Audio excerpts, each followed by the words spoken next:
আসসালামু আলাইকুম, আমি আবু সাইদ। আজকে আমি ইসলামের এমন কিছু নিদর্শন দেখাবো যেই নিদর্শনগুলো দেখলে আল্লাহ পাক আমাদের ঈমানকে বাড়িয়ে দিবে।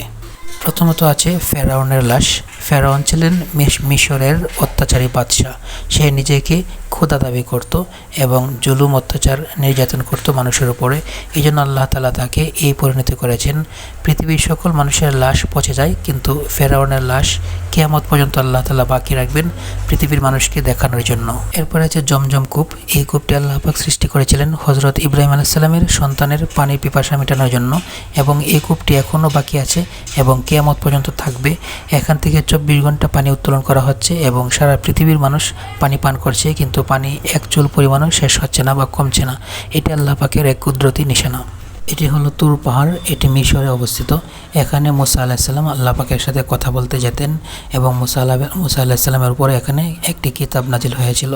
এরপর আছে নীল নদ। এখানে আল্লাহ পাক মুসা আলাইহিস সালামের কওমের জন্য অসংখ্য রাস্তা তৈরি করেছিলেন এবং যে রাস্তা দিয়ে তারা নদী পার হয়েছিলেন ফেরাউনের হাত থেকে বাঁচার জন্য।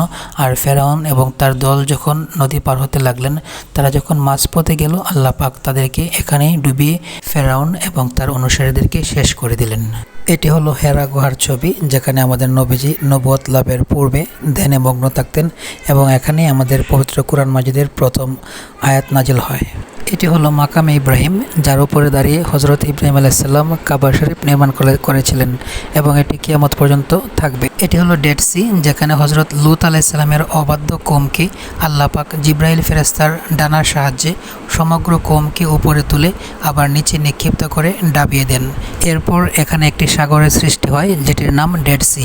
এটি হলো মসজিদে আকসা, যেটি মুসলমানদের প্রথম কিবলা ধরা হয় এবং অনেক নবী রাসূলগণের স্মৃতি বিজড়িত একটি মসজিদ।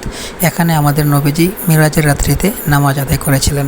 এরপর আছে সাফা এবং মারওয়া পাহাড়, যেখানে বিবি হাজেরা আলাইহিস সালাম তার সন্তানের পানির জন্য দৌড়াদৌড়ি করেছিলেন এবং এই কাজটিকে আল্লাহ পাক সকল হাজিদের জন্য জরুরি করে দিয়েছেন।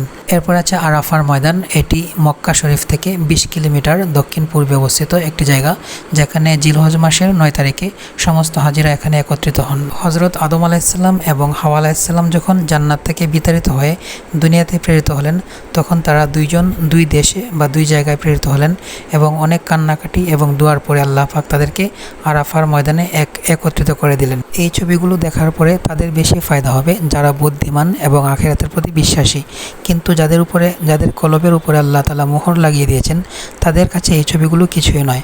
ওকে, তাহলে সবাই ভালো থাকুন, সুস্থ থাকুন, আবার দেখা হবে। আসসালামু আলাইকুম।